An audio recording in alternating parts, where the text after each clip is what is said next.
Hello everybody, welcome back. Today as well we have got to another video. In this video I'll show you how you can create account in Xoom.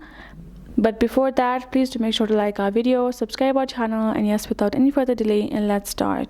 To do so, first thing first, you simply have to have your app downloaded. Then go ahead, open up your Xoom app, which is simply a PayPal service itself.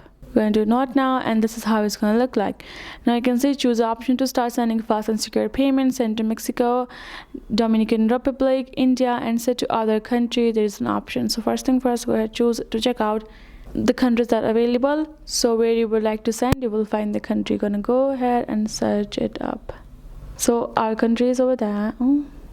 Right, so once you have found the country, and then we're going to tap on login or sign up, and we're going to tap on this option of sign up with PayPal or login with Xoom. So what we're going to do is sign up with PayPal, which will ask us to provide the PayPal information. Our country and region has been selected where we create our account with.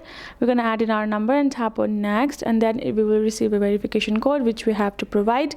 Once we have done that, we will be able to sign up on Xoom using PayPal account, and that is basically it. So hope this video helped. Thank you so much for watching. I'll see you guys in our next video.